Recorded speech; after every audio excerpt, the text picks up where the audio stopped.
ఉన్నారు బాగున్నారా? ఒకసారి ఏమైందో తెలుసా అండి, నేను మా నాన్నమ్మకి బాగాలేదని ఫుడ్ అయితే వండి తీసుకెళ్తున్నా హాస్పిటల్కి. అయితే ఎక్కడికైనా సరే మామూలుగా వెళ్ళినా నేను ఎగస్ట్రానే తీసుకెళ్తా, ఎవరైనా కనిపిస్తే ఇవ్వచ్చు కదా అనేసి. ఇంకా హాస్పిటల్ కదా ఎవరైనా తింటారని చపాతీసు, రైసు, రసం అన్నీ పెట్టానండి. హాస్పిటల్కి వెళ్ళిన తర్వాత ఇంకా మా నాన్నమ్మ మా అత్త అసలు సరిగ్గా ఏం తినలేదు. అంటే ఎంగిల్ చేసింది ఏం కాదండి, సపరేట్గా తీసుకెళ్ళాను, ప్లేట్స్ పట్టుకెళ్ళాను, గరిటెలు పట్టుకెళ్ళాను కలవకుండా. అయితే ఇటు సైడ్కి ఎవరినైనా అడుగుదామని చూసే లోపల నా దగ్గర ఇదివరకు నేర్చుకున్న ఒక అక్క కనిపించింది. ఆ అక్క ఏడుస్తూ ఉంటే ఏమైంది అంటే తన ప్రాబ్లం చెప్పిందంటే వాళ్ళ ఆయనకు బాగాలేదు.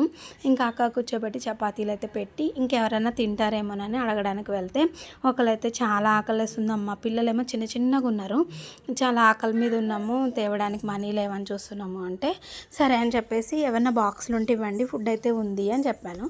చెప్తే లేవమ్మా ఏం లేవు, బాక్సులు తీసుకెళ్ళారు మా వాళ్ళు, తెస్తామని తేలేదు అంటే సరేలే మరి తినండి ఇక్కడ ఉంటామంటే కొంచెం సేపు ఆగి తింటాము అన్నారు.